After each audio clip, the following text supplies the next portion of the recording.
5 वर्ष स्थायी सरकार चलाउँछौँ। 5 वर्ष स्थायी सरकार चलाएर व्यथितिको अन्त्य गर्न सुरुवात गर्नेछौँ। मुखले बोलेर होइन, धेरैले बोलेर गए। नेताले बोल्यो, सजाय जनताले पाए। अब त्यस्तो हुँदैन। सजाय नेताले बोलेर गल्ती गर्यो भने सजाय नेताले पाउने हो, जनताले पाउने होइन। त्यसैले रासोपाले आफूले के गर्ने भन्ने कुराको नागरिकसँग कन्ट्र्याक्ट गरेको छ, करार गरेको छ। यदि भनेको काम पुरा भएन भने अर्को पटक हराउने, एक भोट नदिने। म तपाईँको शक्ति आफूसँग लिनका लागि यहाँ आएको होइन, म तपाईँको शक्तिलाई तपाईँसँग राख्नका लागि आएको हो। तपाईँलाई भन्नै होलान् हामी त कोही आफन्तले भन्लान् हामी पुरानो पार्टीका मान्छे, हाम्रो यो हो त्यसो हो भन्ने आउलान्। तर यसपटक पुरानो पार्टी नयाँ पार्टी हेर्ने बेला छैन।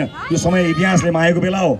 यो इतिहासले मागेको बेला हो। याद गर्नुहोस्, सडकमा सुशासन माग्दाखेरि भैँमा ढलेका भाइ बहिनीहरूको रगतलाई न्याय दिनुपर्ने बेला हो। यो कसैलाई खेलवाड गर्ने छुट छैन। कसैलाई खेलवाड गर्ने छुट छैन। हामीलाई पनि छैन, कसैलाई पनि छैन। यहाँ मान्छेको रगत बगेको छ। आमा बाबाले आफ्नो कोख रित्याएर यो देशका लागि सपना देखेका छन्। कसैलाई गडबडी गर्ने छुट छैन। त्यसैले यति बाचा गर्दै म अहिले बिदा हुन्छु। यहाँले देखाउनु भएको माया, सधैँभरि यो ठाउँले मलाई निरन्तर माया दिएकै छ। यसपटक बोनसमा माया गर्नेछ भन्ने विश्वास लिएको छु। जय देश, जय घन्टी।